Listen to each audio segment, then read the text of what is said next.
आत्मवंदन सभी मास्टर्स को। आदि त्रिशक्ति के इस प्लेटफॉर्म पर आप सभी का स्वागत है। दोस्तों, जीवन जीने की कला, ये जो सुंदर स्वाध्याय है मास्टर ओशो जी का, इस स्वाध्याय के साथ हम जुड़ते हैं। स्वाध्याय की तरफ आगे बढ़ने से पहले 2 मिनट के लिए हम सभी सिद्ध गुरुओं को आमंत्रित करते हैं, आवाहन करते हैं। मास्टर ओशो जी का, ब्रह्मर्षि पितामह पत्री जी, महाअवतार बाबा जी को हम आमंत्रित करते हैं। शरीरी अशरीरी सूक्ष्म रूप से जो भी चेतनाएं आज हमारे साथ जुड़कर ज्ञान प्राप्त करना चाहती है, हमें ज्ञान देना चाहती है, उन सभी को हम एस्ट्रली इनवाइट करते हैं। माँ वसुंधरा के साथ पूर्ण कनेक्टेड होते हुए, सभी ऑल किंगडम्स की चेतनाओं के साथ वसुदेव कुटुंबकम की भावना में हम विजडम की तरफ आगे बढ़ेंगे। नवजात शिशुओं से लेकर युवा पीढ़ी तक के सारे छोटे बच्चे, लिटिल बुद्धास, लिटिल एंजल्स, जो भी ज्ञान प्राप्त करना चाहते हैं, ध्यान सीखना चाहते हैं, अपने लाइफ पर्पस को जानना चाहते हैं, उन सभी को आज हम ध्यान सत्र में एस्ट्रली बुलाएंगे। हर एक श्वास के साथ पूर्ण होश पूर्वक मास्टर्स जो भी स्वाध्याय द्वारा हमें ज्ञान देना चाहते हैं, उसको हम पूर्ण रूप से स्वीकार करते हुए स्वाध्याय की तरफ हम आगे बढ़ेंगे। जो मास्टर्स ध्यान में ही ज्ञान सुनना चाहते हैं वो वैसे ही ग्रहण करें, या फिर हम शेयरिंग के द्वारा भी ये पढ़ते हुए आगे बढ़ेंगे। मास्टर्स,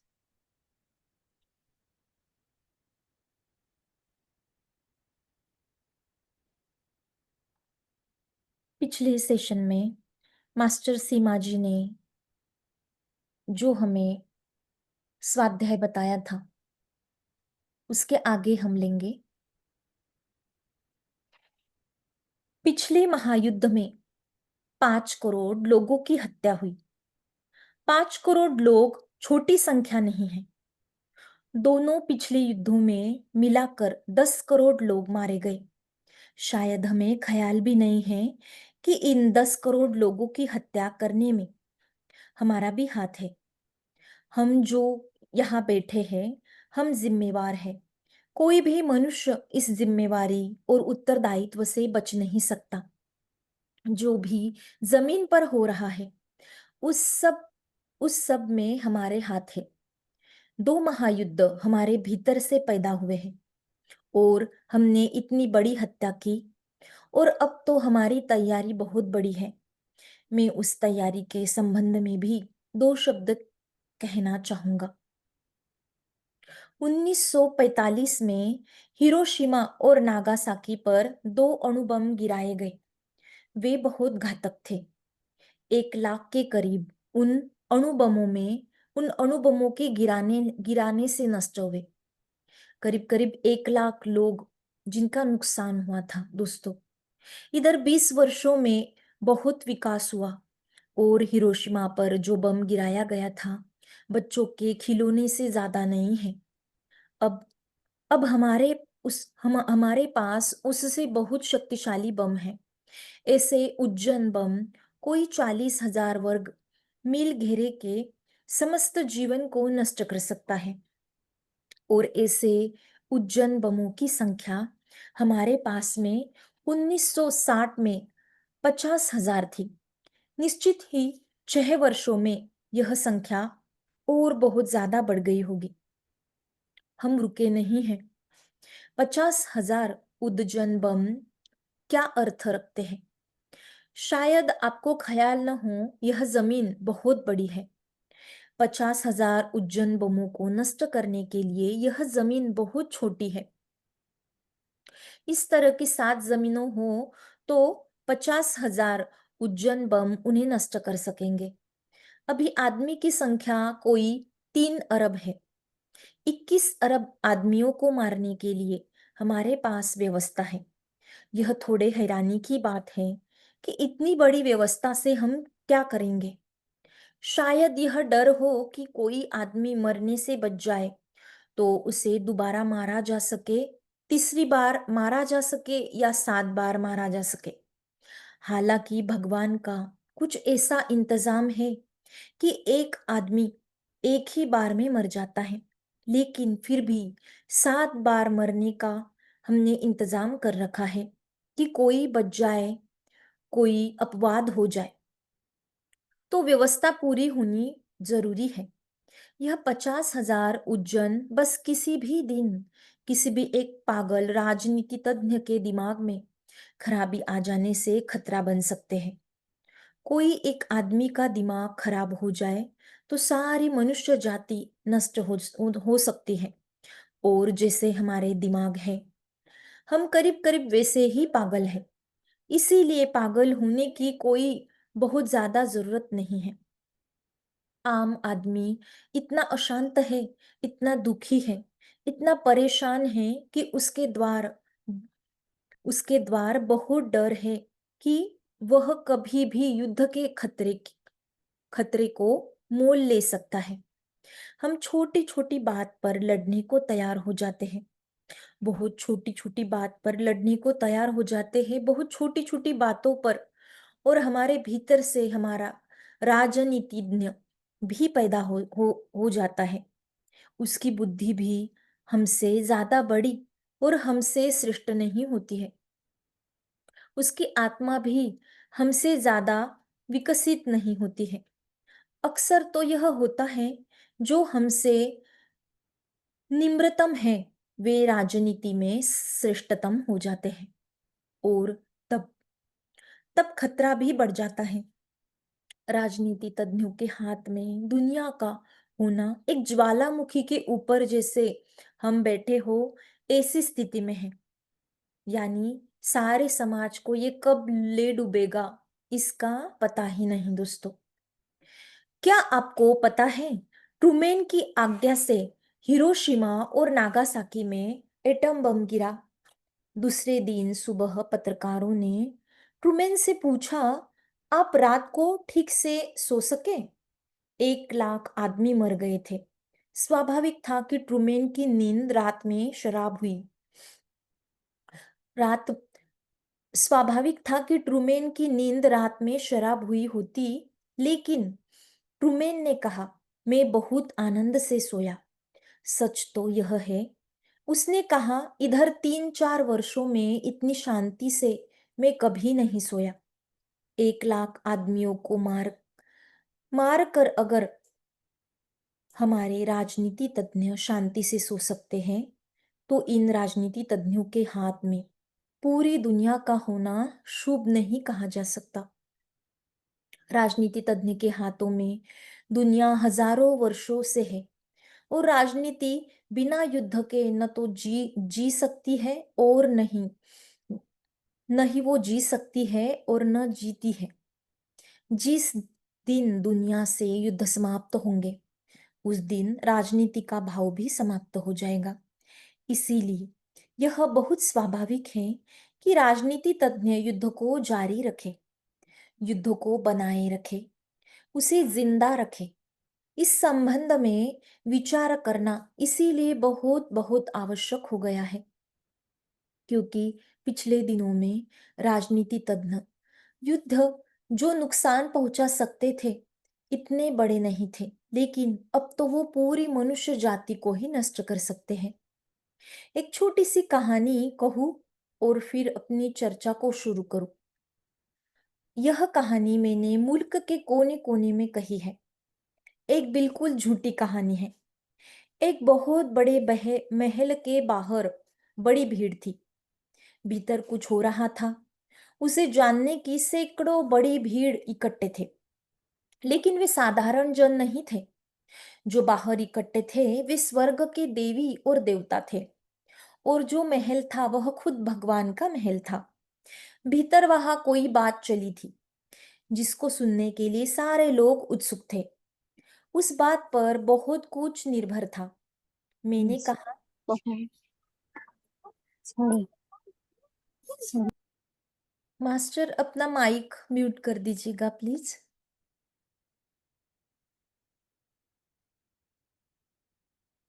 उस बात पर बहुत कुछ निर्भर था। मैंने कहा, कहानी बिल्कुल झूठी है, फिर भी बहुत महत्वपूर्ण अर्थपूर्ण है। भीतर ईश्वर का दरबार लगा हुआ था और 3 आदमी दरबार में खड़े थे। ईश्वर ने उस दिन आदमियों से पूछा, मैं बहुत हैरान हो गया हूँ। मनुष्य को बनाकर मैं बहुत परेशान हो गया हूँ। मैंने सोचा था मनुष्य को बनाकर दुनिया में एक आनंद, एक शांति, एक संगीत पूर्ण विश्व को जन्म होगा। जमीन एक स्वर्ग बनेगी, लेकिन मनुष्य को बनाकर भूल हो गई। जमीन एक स्वर्ग बनेगी, लेकिन मनुष्य को बनाकर जो भूल हुई है, तो जमीन रोज नरक के करीब होती जा रही है। ऐसा वक्त आ सकता है नरक में जो लोग पाप करें, उन्हें हमें जमीन पर भेजना पड़े। इसीलिए ईश्वर ने कहा, मैं बहुत परेशान हूं और तुम्हें इसीलिए बुलाया है कि मैं तुमसे पूछ सकूं कि क्या कोई उपाय मैं कर सकता हूं जिससे कि दुनिया ठीक हो जाए। इससे वो पूछते हैं। वे 3 लोग वह 3 लोग 3 बड़े देशों के प्रतिनिधि थे, अमेरिका, रूस और ब्रिटेन के। अमेरिका के प्रतिनिधि ने कहा, दुनिया अभी ठीक हो जाए, एक छोटी सी आकांक्षा हमारी पूरी कर दे। ईश्वर ने उत्सुकता से कहा, कौन सी आकांक्षा?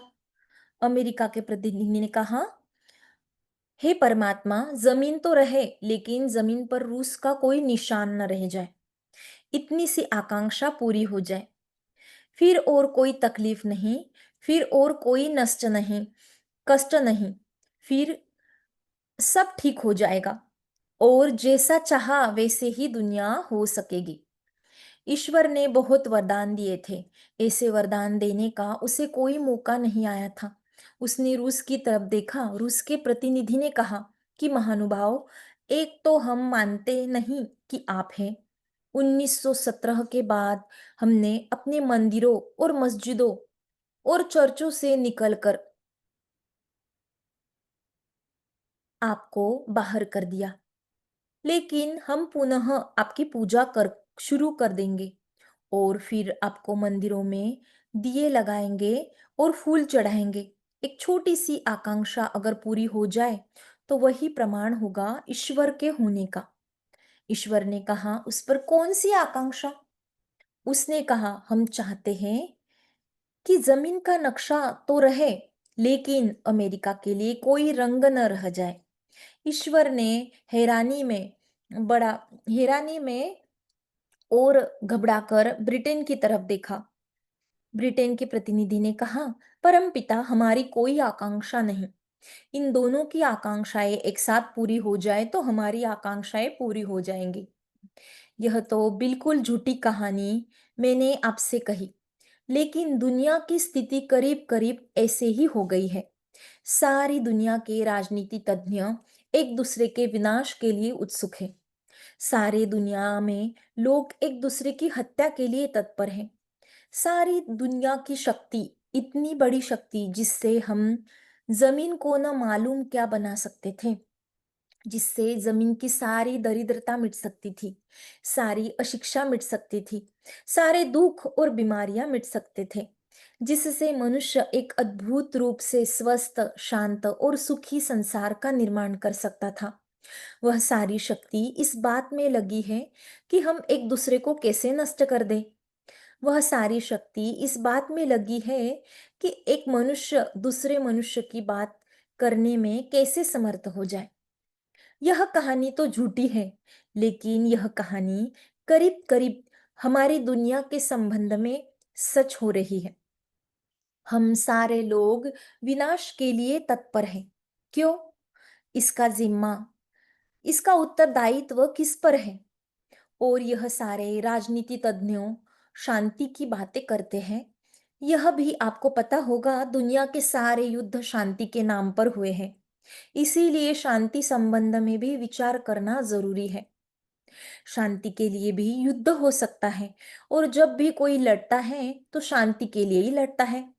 अच्छे नाम बुरे कामों को करने का कारण बन जाते हैं। अच्छे नामों की ओट में दुनिया में बुरे से बुरे पाप, बुरे से बुरे काम हुए हैं। धर्मों की ओट में हत्याएं हुए हैं। शांति के नाम पर युद्ध हुए हैं। इसीलिए राजनीति तज्ञ जब शांति की बातें करता हो तो बहुत विचार करना जरूरी है। हो सकता है शांति की आवाजें उठाकर वह केवल युद्ध की तैयारियां करवाना चाहता हो।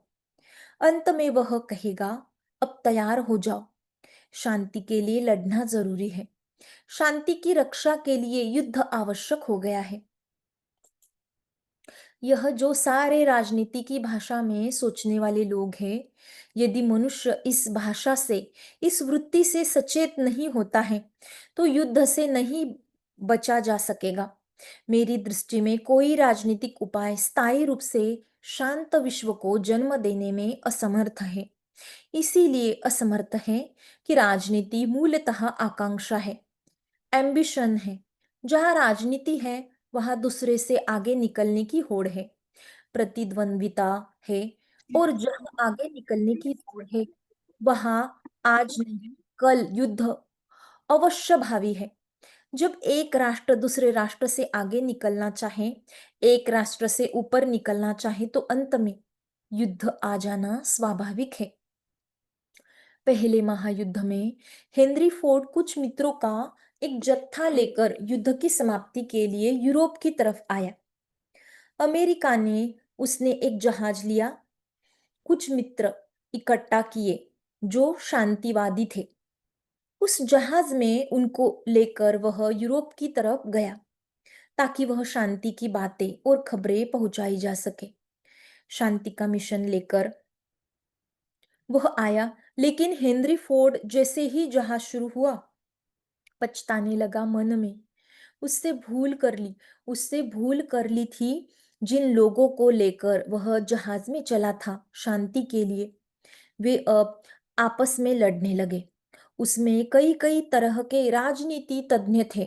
उसमें एक तरह का शांतिवाद था, उसमें दूसरे तरह के शांतिवादी थे, उसमें प्रजातंत्रवादी थे, उसमें साम्यवादी थे, उसमें कैथोलिक थे, उसमें प्रोटेस्टेंट थे, उसमें इन आइडियोलॉजी को मानने वाले थे। उस आइडियोलॉजी को मानने वाले थे। वह जहाज जैसे ही बंदर से छूटा वे आपस में लड़ने लगे। हेनरी फोर्ड मन में पछताया और उसने सोचा, इन लोगों को लेकर जाकर शांति की बात करनी असंभव है। जो आपस में लड़ते हो वे शांति के लिए क्या कर सकेंगे। हम सारे लोग जो मनुष्य के भविष्य के लिए विचार करते हो और जिनके मन में यह ख्याल आता हो कि जीवन को बचाना और सुरक्षित करना आवश्यक है, उन्हें कुछ बातों पर विचार करना होगा।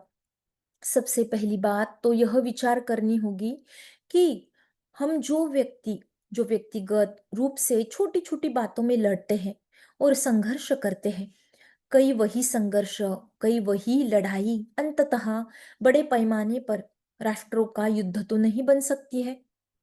हमें जो व्यक्तिगत रूप से करते हैं छोटे छोटे रूपों में, वही इकट्ठे होकर बड़े पैमाने पर युद्ध बन जाता है। कोई राजनीति, कोई समाज सुधार मूलतः अंतर नहीं ला सकेगा अगर व्यक्तियों के चित्त इस बात को समझने में समर्थ न हो जाए कि उनके भीतर जब तक द्वंद्व है, जब तक संघर्ष है, जब तक प्रतियोगिता है, एम्बिशन है, महत्वाकांक्षा है, तब तक मनुष्य जाति युद्ध से मुक्त नहीं हो सकती। इसीलिए मैं मनुष्य के सामान्य के भीतर जो युद्ध के मूल कारण है उसके संबंध में बात करूंगा और कैसे मनुष्य के चित्त शांति स्थापित हो सकती है। मनुष्य के भीतर चित्त में किस तरीके से शांति स्थापित हो सकती है जिसके द्वारा सारे संसार में शांति स्थापित हो सके, उसकी भी बात करूंगा। मनुष्य के हृदय में युद्ध का मूल कारण क्या है, यह तो आपने अनुभव किया होगा कि विनाश में हम सबकी उत्सुकता है। रास्ते पर कोई आदमी किसी को छुरा मार दे तो हम हजार महत्वपूर्ण काम छोड़कर उसे देखने को खड़े हो जाते हैं। क्यों? रास्ते पर कोई लड़ रहा हो, हम हजार महत्वपूर्ण काम छोड़कर उसे देखने को रुक जाते हैं। लोग सुबह से ही अखबार, रेडियो रेडियो की प्रतीक्षा करते हैं और युद्ध के समाचार पढ़कर उनकी आंखों में चमक आ जाती है। जब युद्ध चलता है तो लोगों में बड़ा उत्साह और बड़ी ताजगी, बड़ी चहल पहल और बड़ी गति मालूम होती है।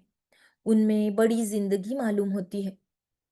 और जब युद्ध शांत हो जाता है, लोग फिर बोझिल हो जाते हैं, फिर उदास हो जाते हैं, फिर ढीले मन चलने लगते हैं।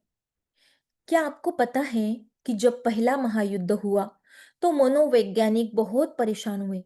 पहला महायुद्ध जितने दिनों तक चला, उतने दिन यूरोप में चोरियां कम हो गई, हत्याएं कम हो गई, आत्महत्याएं कम हो गई, लोग कम पागल हुए।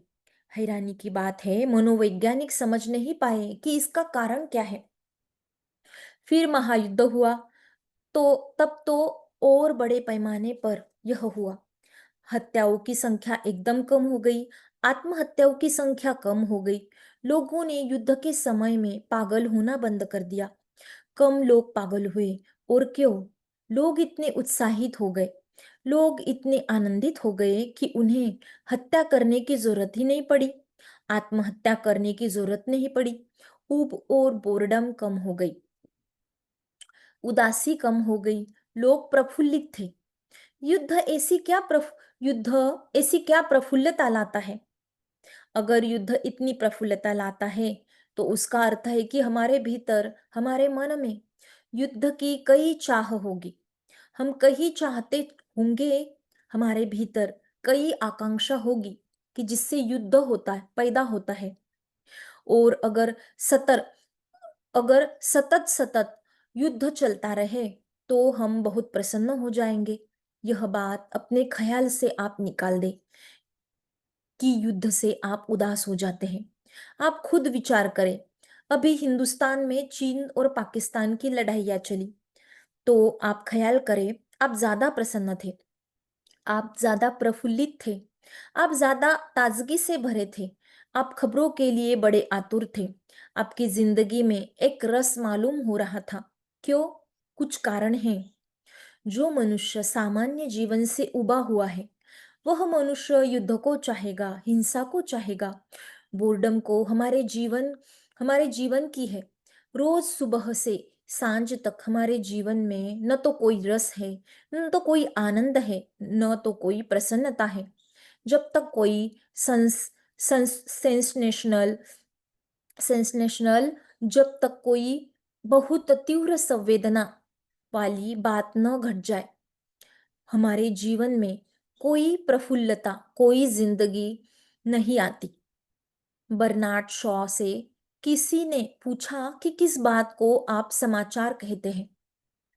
न्यूज किसे कहते हैं? बर्नार्ड शॉ ने कहा, अगर एक कुत्ता आदमी को काट खाए तो इसे मैं न्यूज नहीं कहता, लेकिन एक आदमी कुत्ते को काट खाए तो इसे मैं न्यूज कहता हूँ, इसे मैं समाचार कहता हूँ। एक आदमी अगर कुत्ते को काट खाए, यह हमारी जिंदगी जो ढीली रफ्तार है, वह उसको चौंका देती है। ये बात हम चौंकाने के लिए उत्सुक है। हम चौंक जाए, इसीलिए डिटेक्टिव फिल्में हम देखते हैं, जासूसी उपन्यास और कथाएं हम पढ़ते हैं, जिनमें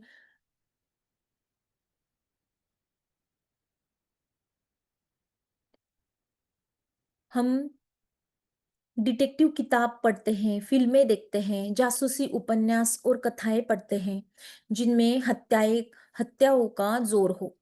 जिंदगी में भी युद्ध और लड़ाइयाँ चाहते हैं, संघर्ष और कलह चाहते हैं, ताकि हमारे भीतर वह जो उदासी ऊब जिंदगी में छा गई है, वह टूट जाए। केवल वही मनुष्य का समाज युद्ध से बच सकता है। जो मनुष्य समाज अत्यधिक आनंदित और प्रफुल्लित हो। स्मरण रखें, अगर हम उदास हैं, दुखी है, रसहीन है, हमारा जीवन इस तरीके से अगर हमारा जीवन है तो हम भीतर अनजाने में भी अचेतन, अनकॉन्शियस भी युद्ध के लिए, तीव्र युद्ध के लिए प्यासे रहेंगे। हमारे भीतर कोई आग्रह, कोई आकांक्षा नहीं बनी रहेगी।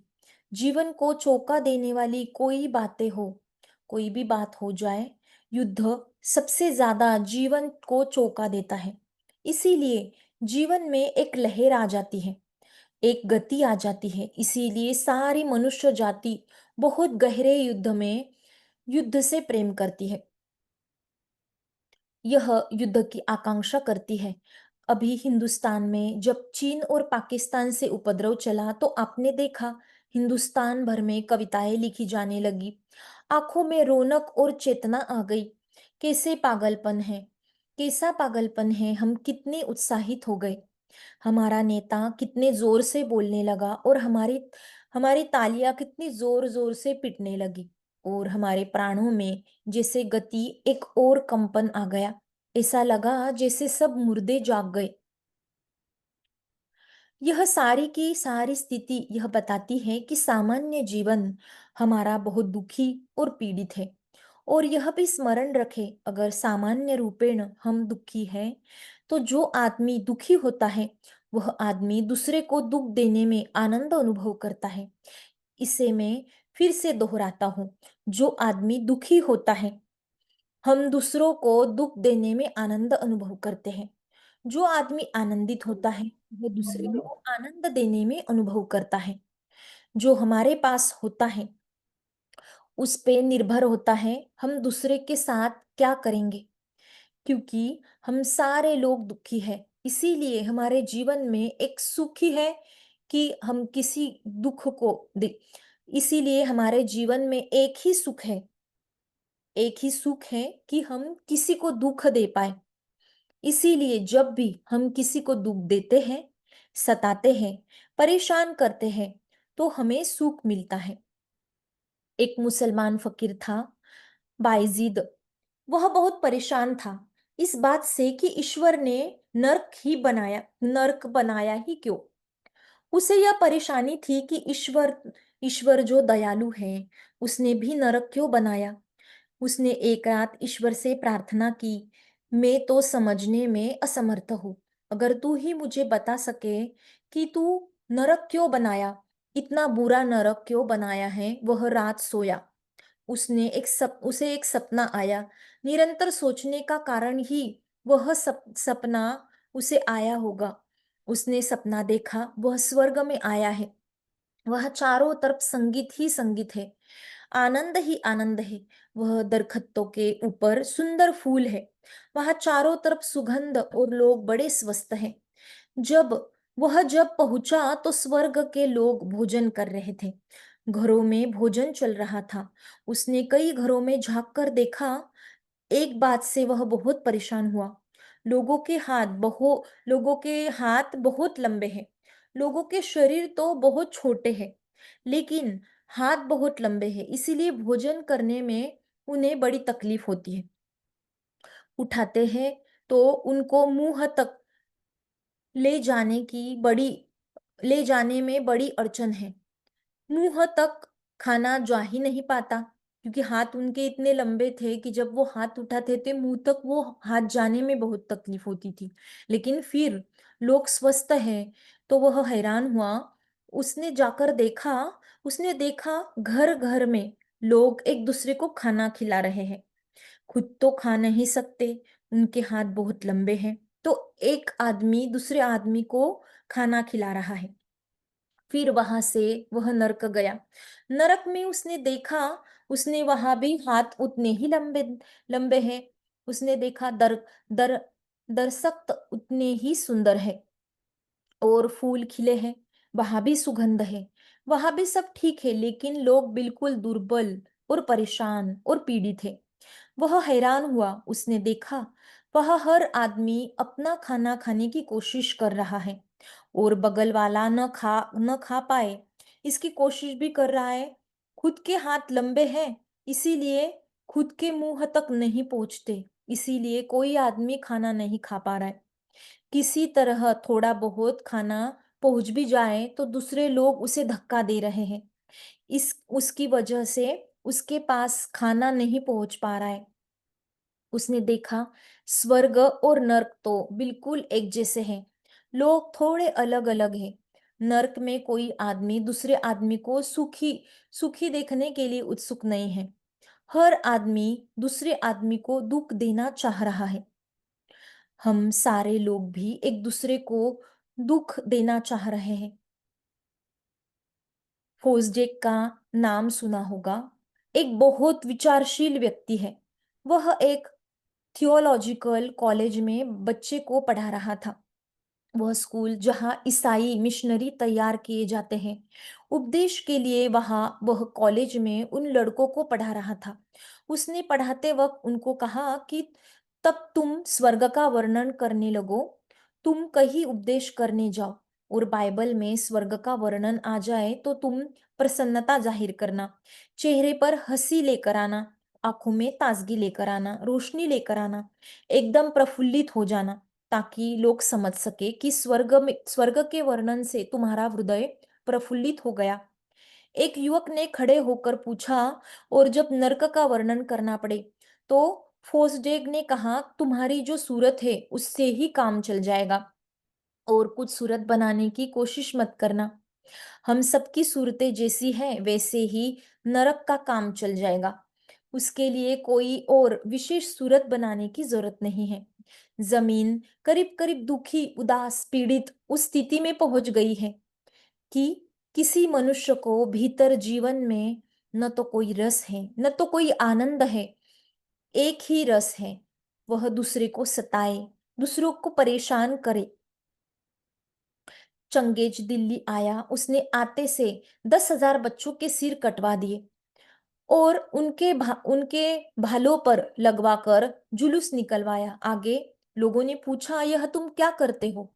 उसने कहा, ताकि दिल्ली में लोगों को याद रहे कि कोई आया था। वह खुश था 10,000 बच्चों के सिर कटवाकर। यह आदमी जरूर बहुत दुखी रहा होगा। इसके दुख का अंत न होगा, इसके भीतर नर्क ही रहा होगा। तब तो इसे खुशी मिल सकी जब हिंदुस्तान से वापस लौटा। बीच के एक गांव मग रुका। कुछ वेश्याएं रात को उसके दरबार में नाचने आई। आधी रात में 2 बजे जब वेश्याएं लौटने लगी तो उन्होंने कहा, हमें डर लगता है, रास्ते में अंधेरा है। चंगेज ने कहा, अपने सैनिकों को रास्ते में जितने गांव पड़ते हैं सब में आग लगा दो, ताकि इन वेश्याओं को याद रहे कि चंगेज के दरबार में नाचने वाली गई थी तो आधी रात में भी उसने दिन करवा दिया। सारे गांव में आग लगा दी गई। कोई 20 गांव जला दिए, पूरे जो 20 गांव जला दिए गए। उसमें सोए लोग वहां जल गए, लेकिन वेश्याएं के रास्ते पर प्रकाश कर दिया। यह आदमी जरूर भीतर गहरे नर्क में रहा होगा। चंगेज सो नहीं सकता था, हिटलर भी नहीं सो सकता था, स्टेलिन भी नहीं सो सकता था। भीतर एक गहरी पीड़ा रही होगी। कितना गहरा दुख रहा होगा कि दूसरे के दुख तो अनुभव नहीं हुआ, बल्कि दूसरे को दुख देने में एक खुशी अनुभव हुई। हम सारे लोग दुखी हैं। अगर आप दुखी हैं तो आप स्मरण रखिए, आपका हाथ युद्ध में है। अगर आप दुखी हैं तो आप युद्ध की आकांक्षा कर रहे हैं। अगर आप दुखी हैं तो आप दूसरों के लिए दुख पैदा कर रहे हैं। हम सारे लोग हम सारे लोग मिलकर दुख पैदा कर रहे हैं, सामूहिक रूप से, व्यक्तिगत रूप से, राष्ट्र के रूप राष्ट्र रे राष्ट्र के रूप से। और जब सारी दुनिया बहुत दुख से भर जाती है, 10-15 वर्ष में दुख के सिवाय हमारे दुख के रिलीफ का, निकास का कोई रास्ता नहीं रहता। युद्ध राजनीतिक घटना मात्र नहीं है, हमारे पूरे मानसिक नरक का निकास है, रिलीफ है।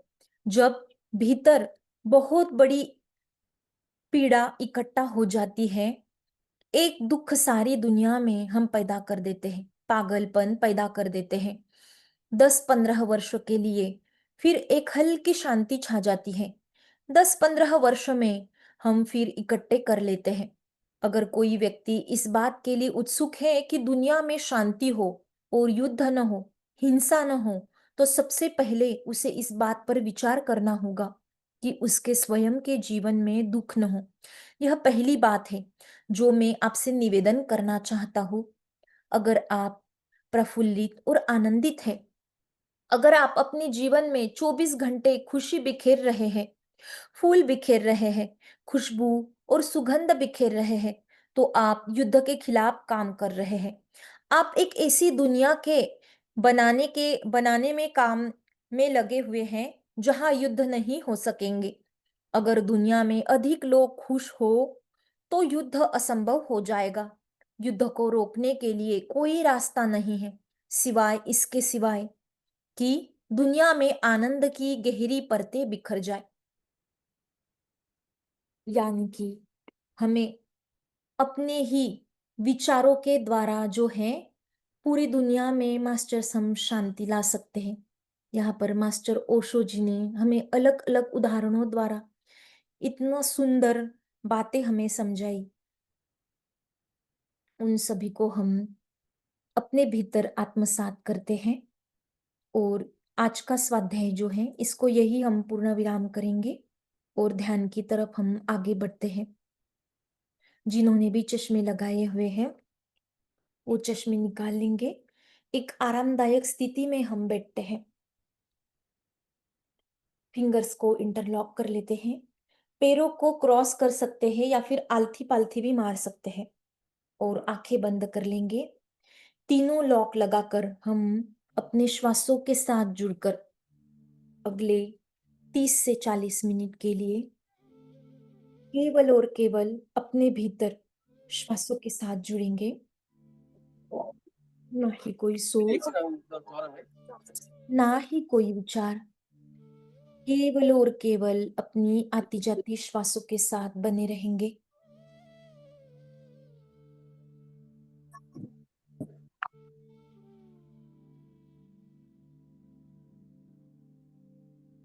हम सभी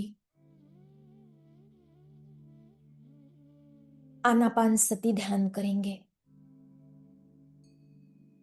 गौतम बुद्धा जी को नमन करते हैं। हिमांकी, हाँ जी, पंखा चल रहा है इसके, तो कनेक्ट करा दो। हाँ है जी, ना? गौतम बुद्ध से उन्हीं का ही है ये स्तंभ ना, हाँ स्थान। जी। मास्टर, हम सभी वो उनको स्पॉटलाइट ले लीजिएगा, अंबिका जी को। नेपाल में स्थित मास्टर बुद्धा जी का ये जो टेम्पल है, इस सुंदर मंदिर के एनर्जीज के साथ हम जुड़ते हैं और अपने ही भीतर के शांति को महसूस करेंगे। स्क्रीन पे ये जो टेम्पल आ रहा है, इसको हम 1-2 मिनट के लिए अपनी आंखों में उनकी ऊर्जाओं को भरते हैं। उससे कनेक्ट होते हुए आज हम ध्यान करेंगे। धन्यवाद करते हैं मास्टर गौतम बुद्धा जी को, जो श्वासों का विज्ञान उन्होंने हमें बताया है। संपूर्ण मां वसुंधरा में उन्होंने इस श्वासों के विज्ञान को फैलाया, जिसके बीज उन्होंने डाले,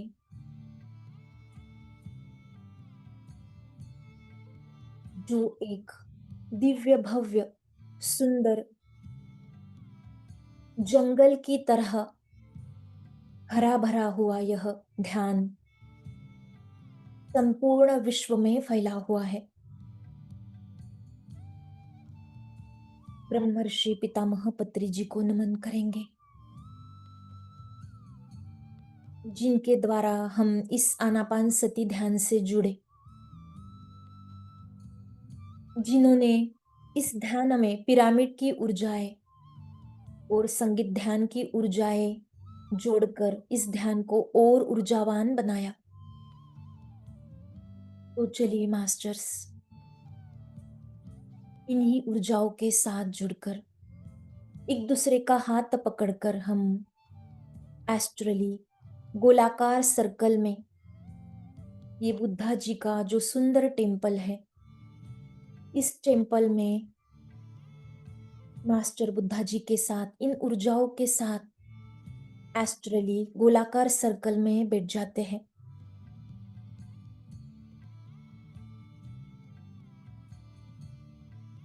जो भी ज्ञान आज मास्टर हमें देना चाहते हैं, उसे पूर्ण विकार भाव करेंगे। सातों शरीरों को पूर्ण समर्पण भाव कर दे।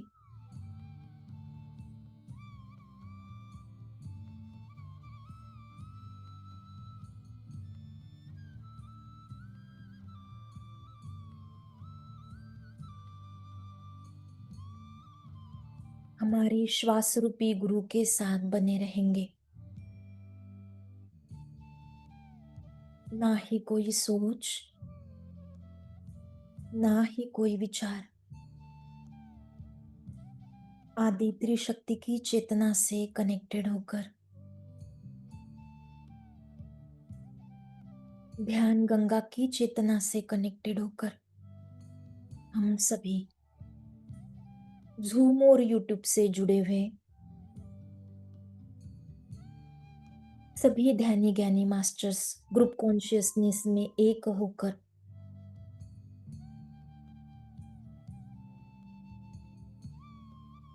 इन्हीं ऊर्जाओं के साथ ध्यान में और भीतर गहरे उतरेंगे।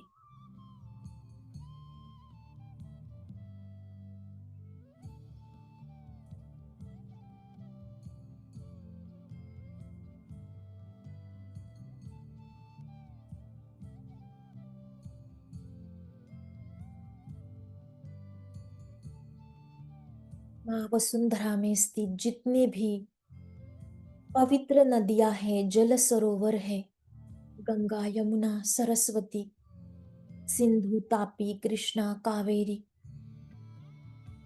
अगिनत जितने पवित्र नदियां, जल सरोवर है, तालाब है, डिवाइन समुंदर है,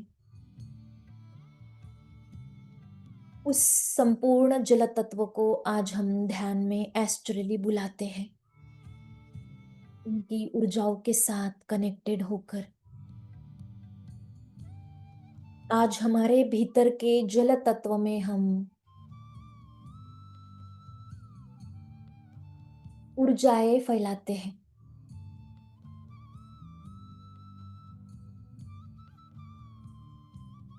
मास्टर्स को विनती करते हैं, हमारे विचारों में हमें शक्ति प्रदान करें।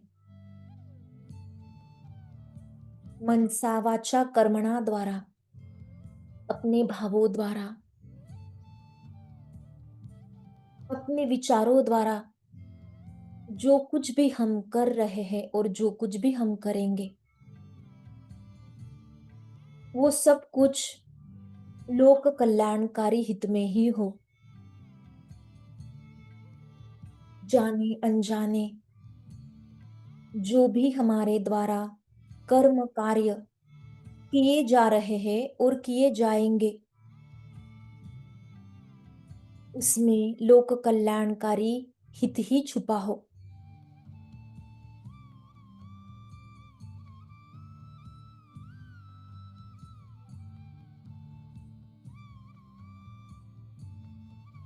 माँ वसुंधरा में स्थित जितने भी सोल्स हैं, चेतनाएं हैं, हर कोई अपना अपना सोल प्लान लेकर आया है नए अनुभव प्राप्त करने के लिए, अपनी सेवाएं देने के लिए, जो भी उनके लाइफ पर्पस है, उन सभी पर्पस तक वो पहुंचे, उन सभी का पर्पस पूर्ण हो। सबके आत्मा की जो चाहत है, खुद को जानना, आत्मज्ञान को जानना, अपने ही ब्रह्म ज्ञान को जानना, ये चाहत सभी की पूर्ण हो। सबको एनलाइटमेंट मिले, सभी एनलाइटमेंट प्राप्ति की राह पर चले।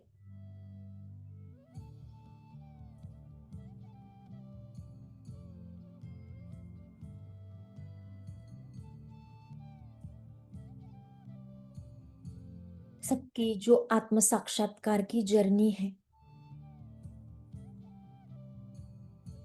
वो एक दूसरे के साथ इस मैत्री जगत में पूर्ण हो रही है और पूर्ण हो चुकी है। इस भाव को हम स्वीकार करते हैं और यूं ही पूर्ण होती रहेगी।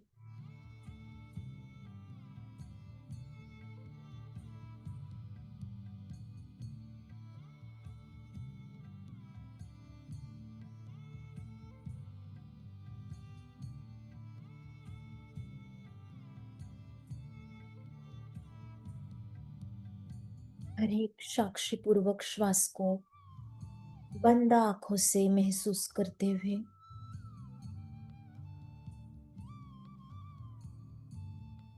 इस अनंत ब्रह्मांड की दिव्य ऊर्जाओं को हम अपने भीतर स्वीकार करते हैं।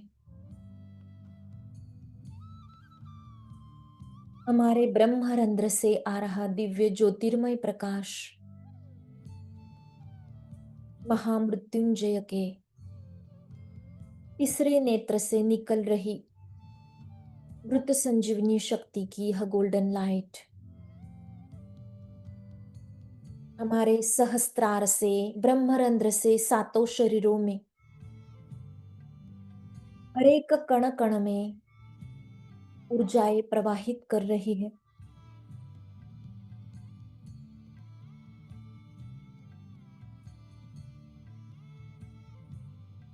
स्वीकार करें इस ज्ञान को।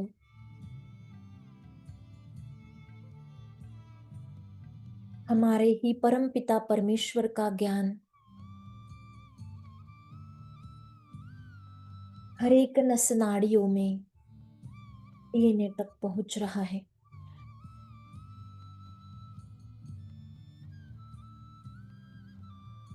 अपने ही स्वयं प्रकाश को हम जान पा रहे हैं।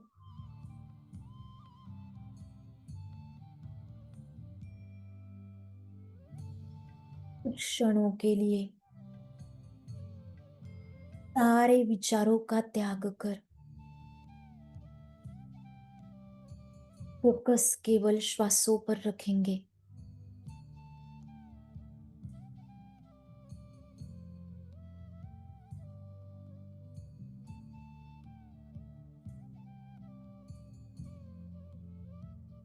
माता रानी के समस्त शक्तिपीठों की ऊर्जाओं को, चेतनाओं को हम बुलाते हैं। 12 ज्योतिर्लिंगों की ऊर्जाओं को हम बुलाते हैं।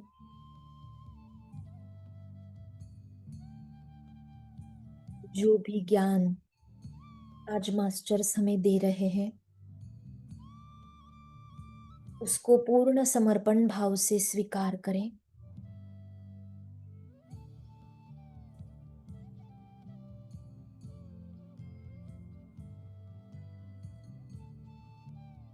अपो दीपो भव।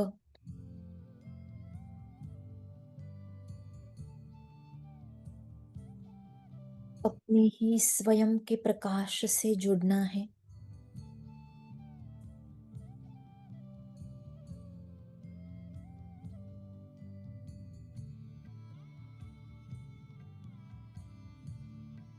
सारी भागदौड़ बंद करते हुए, विचारों को शांत करते हुए, भाव शून्य होते हुए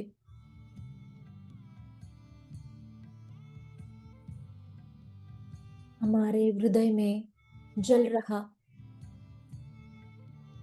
आत्माराम का प्रकाश उस ज्योति रूप से एक हो जाएंगे।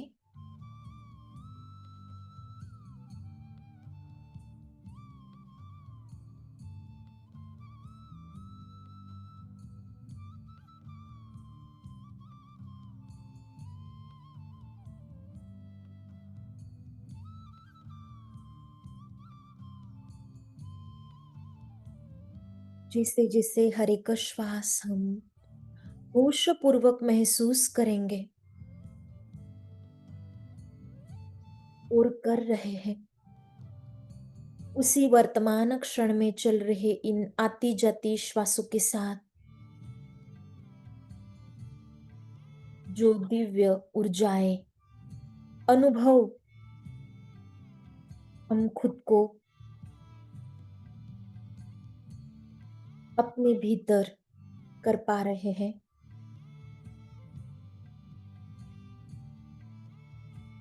खुद को और ऊर्जावान महसूस कर पा रहे हैं।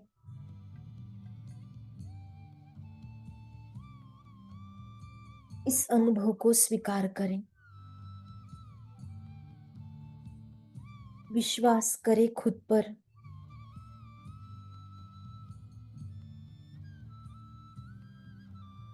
हम ही स्वयं भगवान हैं।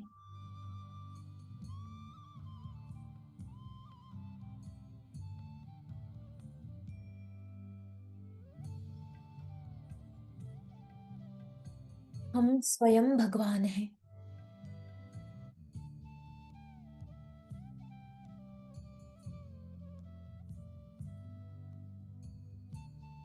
हमारे ही हाथों में सब कुछ अच्छा बुरा क्रिएट करना हमारे ही हाथों में छिपा है।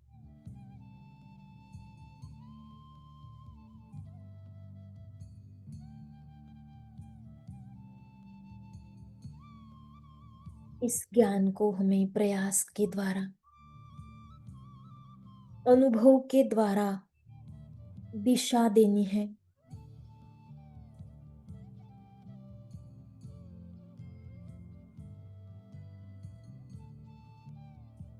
जो सकारात्मक है, जिसमें लोक कल्याणकारी भावनाएं छिपी है, लोक कल्याण छिपा है, जो हमारे स्वयं के लिए और सबके लिए अच्छा है।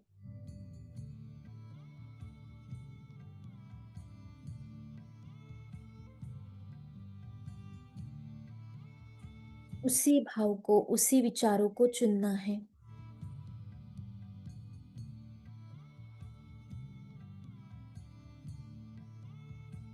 हम ही स्वयं के क्रिएटर हैं।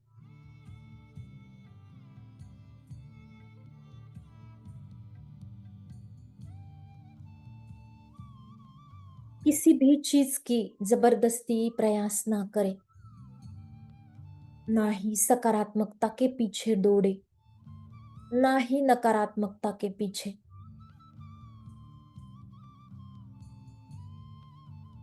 हमें बस खुद के साथ रहना है। जो हम हैं, हम जो है वही हम हैं।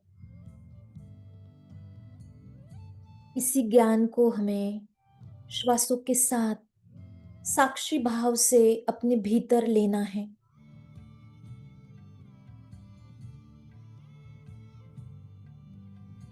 हर एक होशपूर्वक श्वास खुद का ही ज्ञान हमें प्रदान कर रही है। We are creator of our own destiny.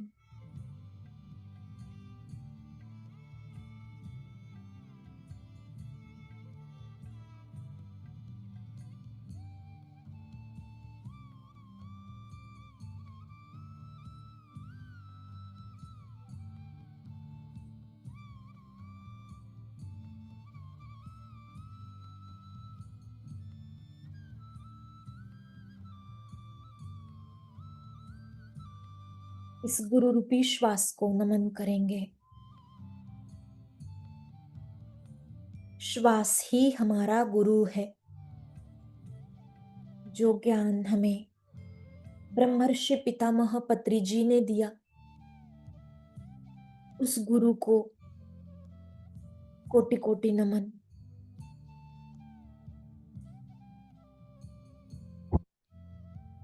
वर्तमान क्षण में चल रही इस पवन पुत्र रूपी हनुमान की हर एक साक्षी भाव से चल रही श्वासों को नमन,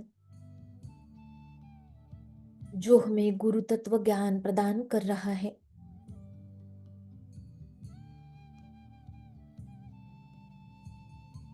इसी क्षण में जो चाहिए वो हम क्रिएट कर सकते हैं।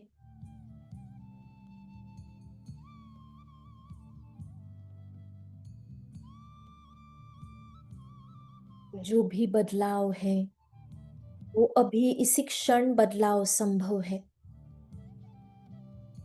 ना ही वो भविष्य में हो सकते हैं, ना ही भूतकाल में, क्योंकि भूतकाल मृत है और भविष्य तो जिसने जन्म ही नहीं लिया। जो है बस वो यही है, अभी इसी क्षण श्वासों के साथ चल रहा यह वर्तमान क्षण।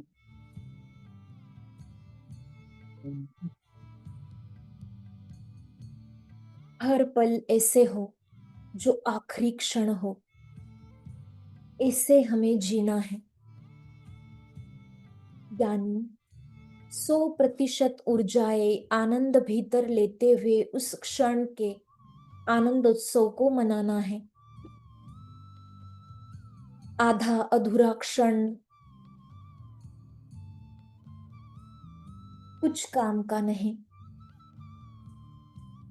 वो जीवन कुछ काम का है नहीं जिसमें हम आधा अधूरा जीवन जी रहे हैं।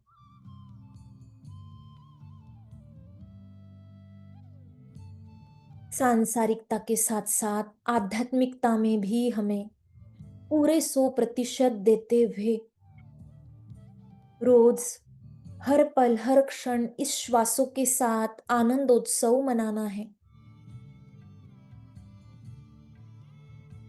यही वो सत्य समय की पूंजी है जो हमें मास्टर ने बिना मूल्य दी है,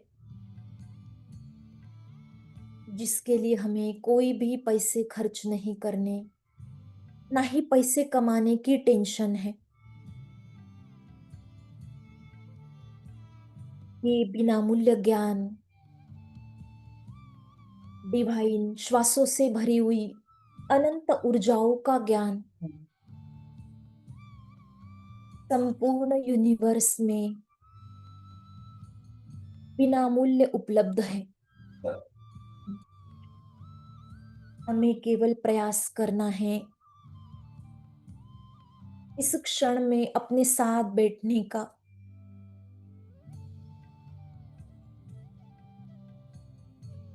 खुद के साथ जुड़ने का।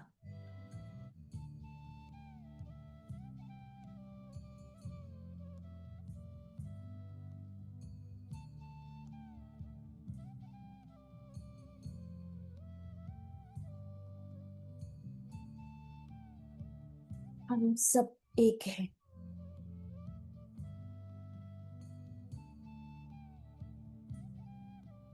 ये केवल शब्द नहीं है मास्टर्स,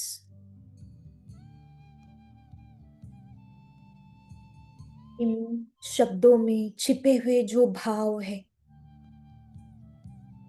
जो डिवाइन ऊर्जाएं, डिवाइन कंपन है, उस भाव को हम स्वीकार करते हैं। यही सत्य है, हम सब एक है।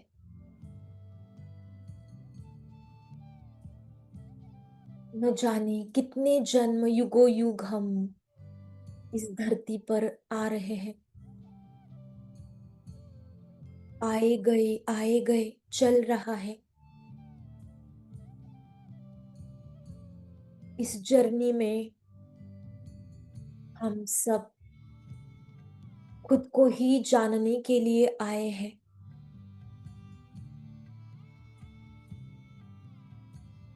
इस अनंत ब्रह्मांड के हर कण कण में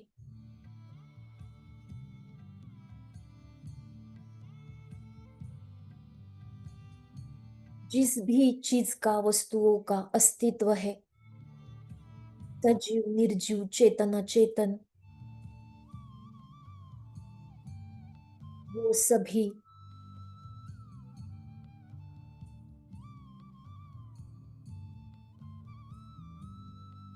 वो सभी दिव्य परम तत्व है। हम सभी चेतनाएं एक ही है। हमारे भीतर की वो चेतना उस परम पिता परमेश्वर की चेतना है।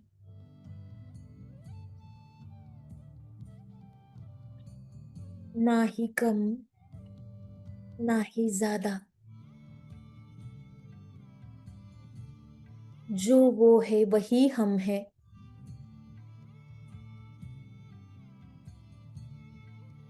My dear friends, my dear God's,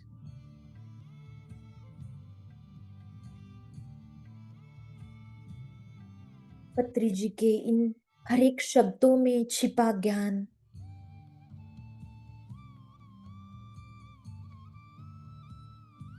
सत्य है।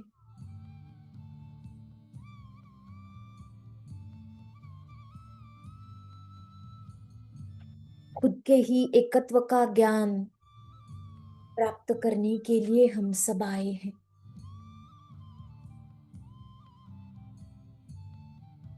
जो अब तक नहीं समझा, जो हमें इस समय में, इस वर्तमान क्षण में समझ में आ रहा है, वो इसी पल हम स्वीकार करें।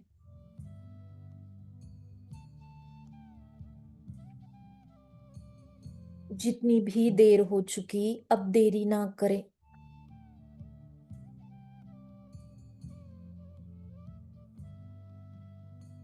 इस सत्य को स्वीकार करते हैं। हम सब एक है।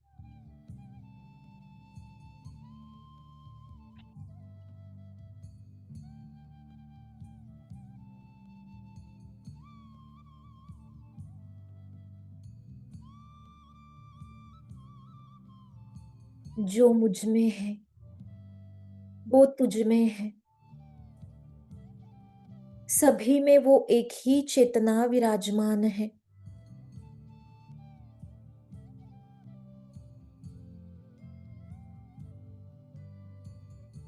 होशपूर्वक श्वासों के साथ महसूस करें। माँ वसुंधरा में स्थित, इस प्रकृति में स्थित, इस अनंत ब्रह्मांड के हर कण कण में स्थित वो हर कण हर क्षण हम ही है। हम ही वो परम तत्व है।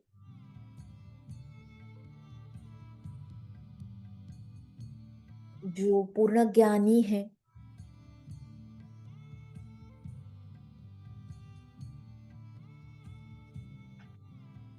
अपने ही ज्ञान को स्वीकार करें।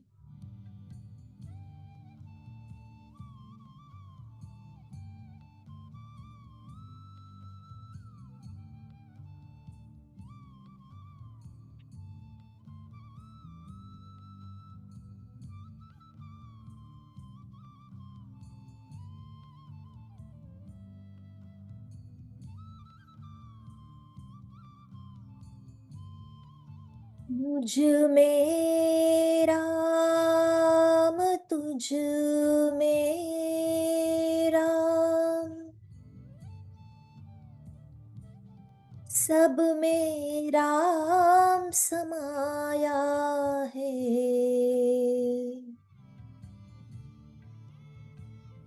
मुझ में राम, तुझ में राम, सब में राम समाया है।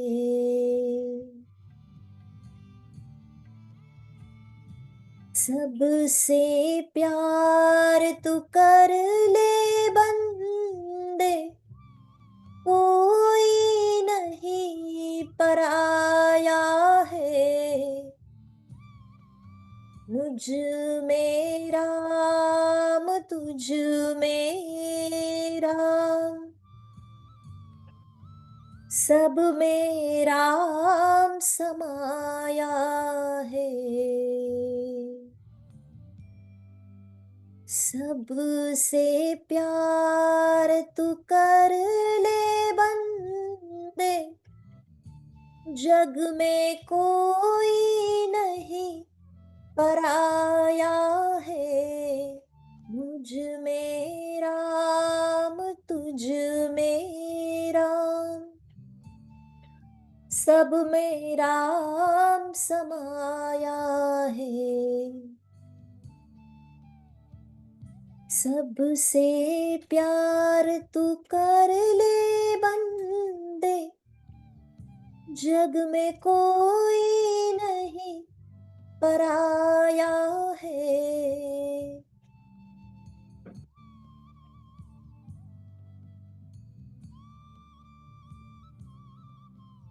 हम सभी के भीतर जो जागरूक आत्माराम है, उस दिव्य ज्योति को नमन करते हैं।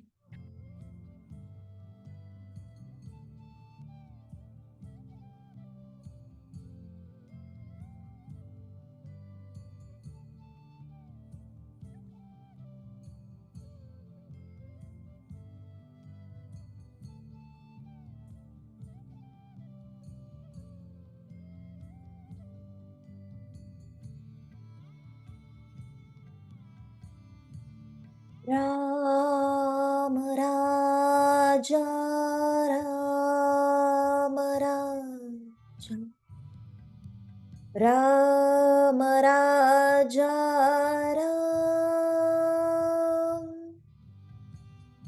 राम सीता, राम सीता, राम सीता, राम, श्री राम, जय राम, जय राम राजा, राम, राम सीता, राम सीता, राम सीता, राम,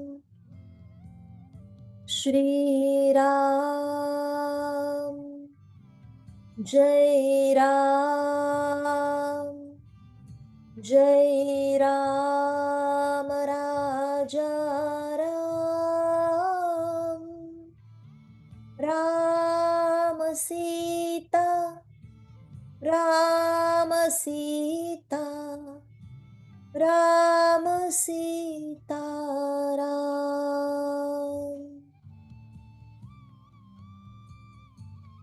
हम सभी के अनाहत चक्र में बढ़ रही शिवरूपी कंपन को, शक्ति रूपी ऊर्जाओं को पूर्ण स्वरूप से स्वीकार करें।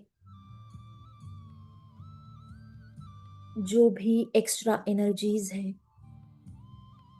वो संपूर्ण एनर्जीज हम सभी ऑल किंगडम्स में, माँ वसुंधरा में, और जिन जिन को भी इन हीलिंग एनर्जीज की आवश्यकता है, उस हर एक कण कण को, उन दिव्य चेतनाओं को हम ये प्रदान करते हैं।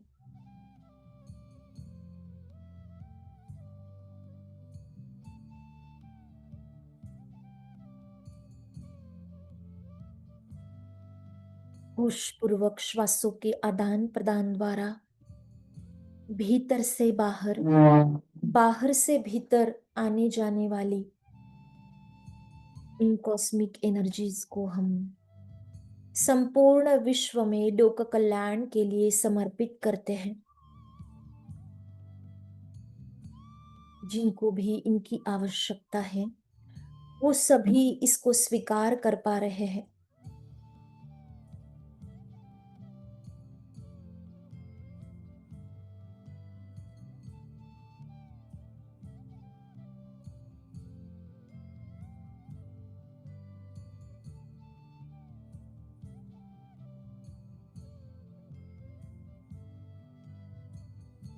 मनसा वाचा कर्मणा द्वारा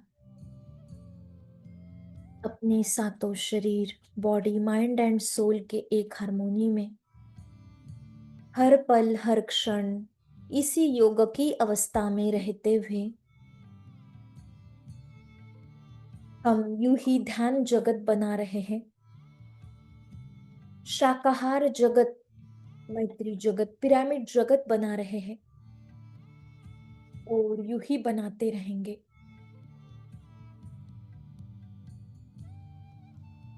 महामृत्युंजय की गोल्डन संजीवनी शक्ति की लाइट हम माँ वसुंधरा के आजू बाजू भीतर रक्षा कवच के रूप में माँ को प्रदान करते हैं।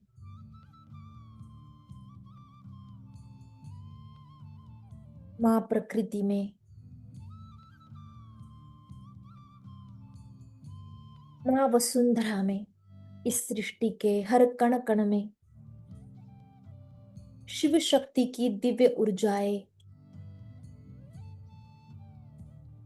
अपने आप समभाव की स्थिति में आ रही है। नमन करते हैं इस कॉस्मिक एनर्जीज को।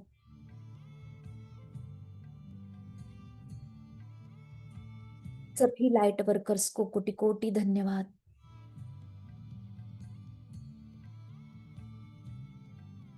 सूक्ष्म जगत से आए हुए सभी एस्ट्रल पिरामिड्स जो माँ वसुंधरा की दिव्य ऊर्जाएं बढ़ाने के लिए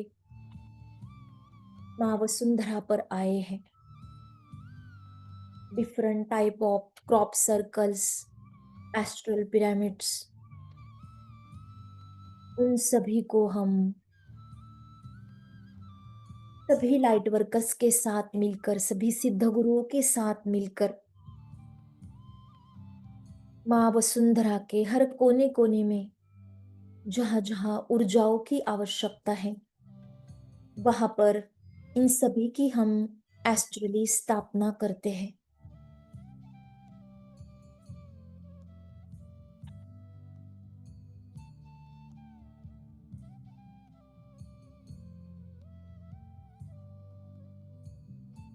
आखिरी 2 मिनट श्वासों के साथ यूं ही बने रहेंगे।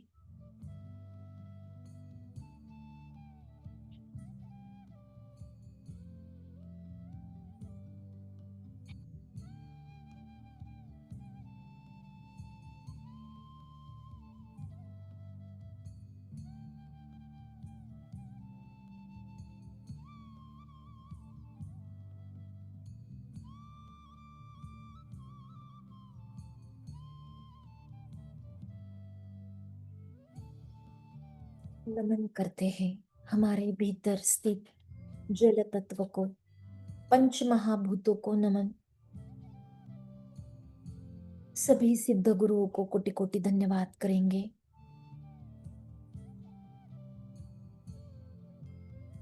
सभी मनवंतरों के सप्तऋषि पत्नी जो हमारे एंसेस्टर्स हैं, जिन्होंने हमें दिव्य ज्ञान दिया, उन सभी को कोटि कोटि धन्यवाद। मास्टर ओशो को धन्यवाद। जीवन जीने की कला जो हमें स्वाध्याय के द्वारा मास्टर ज्ञान दे रहे हैं, इस ज्ञान को धन्यवाद। गौतम बुद्धा जी को नमन करते हैं। अपने संपूर्ण घर परिवार के लोगों को कोटि कोटि धन्यवाद। अपने भौतिक शरीर को नमन करेंगे जो 24 घंटे दिन रात खुद का ख्याल खुद रख रहा है, जो बस अपना कार्य करता रहता है। उसे हर पल हर क्षण ग्रैटिट्यूड करना है, उसे लव एनर्जी देनी है। सबसे पहले खुद को, खुद के शरीर को, अपने मन, विचारों को, अपने भावों को प्रेम देना है। जो हमारे भीतर है उसी प्यार को हमें सबको बांटना है।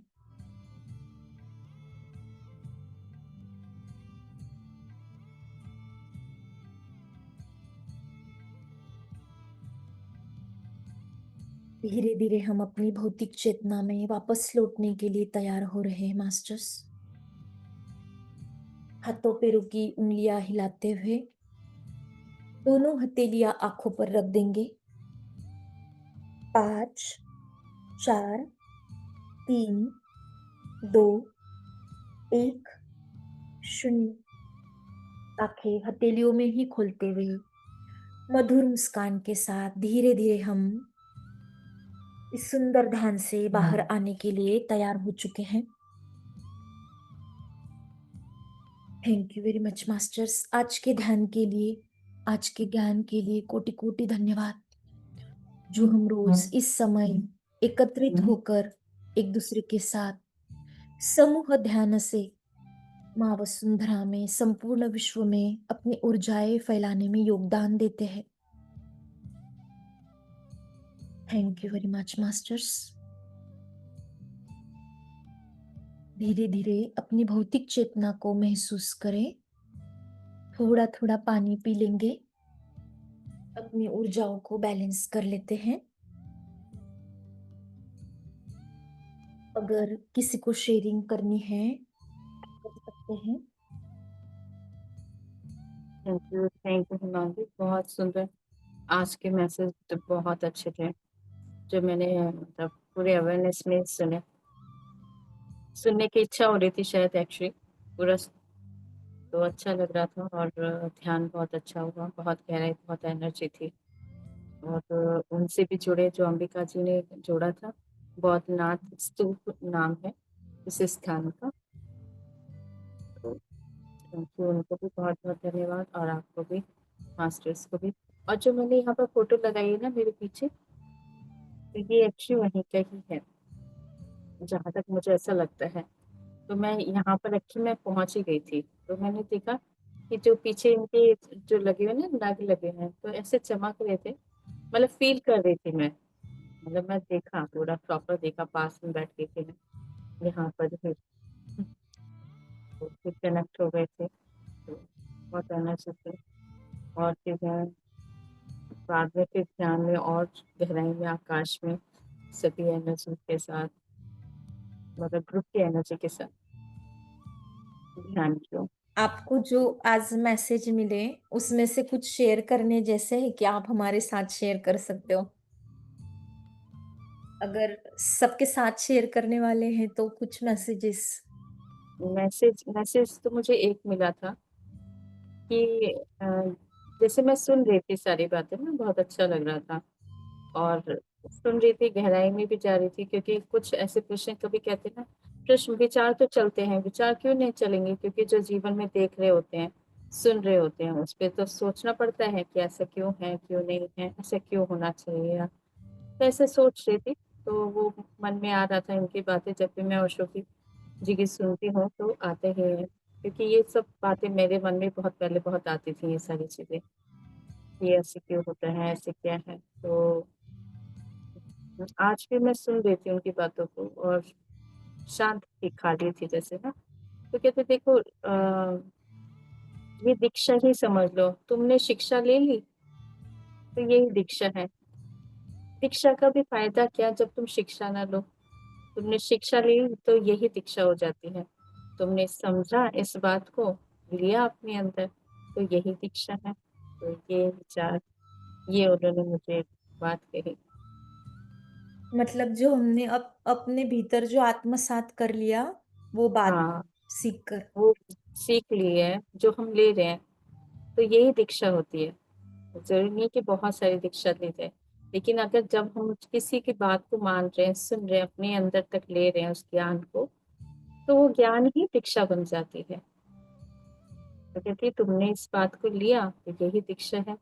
क्योंकि शिक्षा, शिक्षा ही दीक्षा हो जाती है, क्योंकि जरूरी नहीं है कि दीक्षा दीक्षा अलग से दी जाए। तो कहते हैं, क्योंकि दीक्षा तो ले लेते हैं लोग, बहुत बार दीक्षा लेते हैं, लेकिन शिक्षा नहीं लेते। जितना इतनी बार दीक्षा तो बहुत लेते हैं, लेकिन जो गुरु बोलते हैं उस बात को नहीं लेते हैं, अपनाते नहीं। तो क्योंकि मेन बात तो यही है कि ज्ञान अपनाना है, ज्ञान को अपनाना है, अपनाना है और उतारना है अपने उतारना अंदर है ना। जीवन और में। सोच समझ के उतारना है। मेन चीज तो यही है, सोच समझ के उतारना है। जहाँ नहीं नहीं बात आ रही समझ, तो सोचो उसको, क्यों नहीं आ रही है? क्यों नहीं आ रही है? अपने मन में क्यों नहीं आ रही बात? इसके पीछे कारण क्या है? कोई तो कारण होगा। तो वो बहुत ज़रूरी है कि विवेक भी अपना चलाना बहुत ज़रूरी है। ये चीज़ मुझे शुरू से लगती थी। ये बातें मेरे मन में शुरू से आती थी कि अपना क्यों नहीं सोचना चाहिए। तो वो सच है कि हाँ, बिल्कुल, कभी मन में विचार आते हैं तो सोचना चाहिए, बहुत शांत मन करके सोचना चाहिए, गहराई में सोचना चाहिए। ज़रूर जाना चाहिए उस गहराई में, क्योंकि जो भी अगर किताबें लिखी हैं तो कितनी गहराई मैं इनकी बातें सुनती हूँ, तो मैं सोचती हूँ कितने गहराई में आपने सोची होगी बातें। ये सोचती है क्या सोचती हो आप? जब भी मैं उनके बारे में पढ़ती हूँ तो मैं कहती हूँ अरे बाप रे! कहाँ-कहाँ से लाते हो आप ये बातें? मतलब कोई भी ऐसा कोई विषय नहीं है जो इन्होंने ना छुआ हो। राजनीति भी, धर्म से भी, हर तरह से, हर बात को, क्योंकि ये हमारे आस-पास की है। चारों कहते हैं ना, चारों दिशाएँ हैं तो चारों चतुर्थ विकास, है ना? चतुर्थ विकास, तो वो बहुत ज़रूरी है। तो आएगा ही, विचार आएँगे, सोचेंगे, समझेंगे, ना फिर उतारेंगे अपने अंदर, और उतारने के बाद मन में शांति हो, है ना? खाली लगे, तो वो अच्छा है। मतलब जितनी गहराई हो अंदर तक, वो ज़्यादा अच्छा है। ठीक है, थैंक यू। ईश्वर जी को थैंक यू, और आप सभी को बहुत-बहुत धन्यवाद।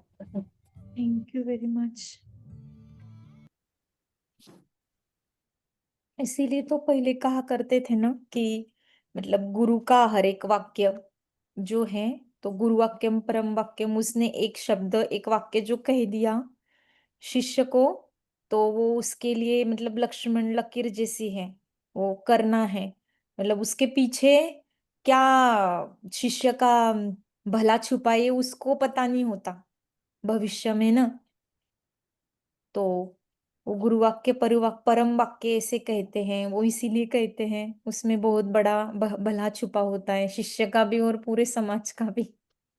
एक ना एक ऐसी विषय एक और बात है कि जैसे गुरु द्रोणाचार्य जी सभी को शिक्षा दे रहे थे, तो पाठ पढ़ा दिया। तो एक पाठ था ज्ञान का, कुछ ऐसा था, सत्य का था। तो सबने कर लिया और जल्दी-जल्दी, और सबने कहा कि हाँ, हो गया, चलो परीक्षा ले ले। तो युधिष्ठिर जी कहते कि नहीं, मेरा तो अभी नहीं हो रहा है। तो बहुत समय लग गया। तो गुरु द्रोणाचार्य जी कहते हैं, तुम ऐसे कैसे चलेगा कि भई सबने सबने तो कर लिया और तुमने तुमने नहीं किया है। कहते कैसे करूँ बताओ? जब तक उस ज्ञान को आपने दे तो दिया, तब जब तक मैं उसको जान ना लूँ, परख ना लूँ, अपने तक उतार ना लूँ उस ज्ञान को, तब तक मैं कैसे कह दूँ कि मुझे आ गया है ये पाठ आ गया है। तो उस सत्य का था, ज्ञान जानने का था। तो थोड़ा समय लगता है। कहते मुझे तो गुरुजी समय चाहिए। इस ज्ञान को मुझे उतारना है अपने अंदर, और जब तक मैं जान ना लूँ तब तक मैं परीक्षा नहीं दूँगा।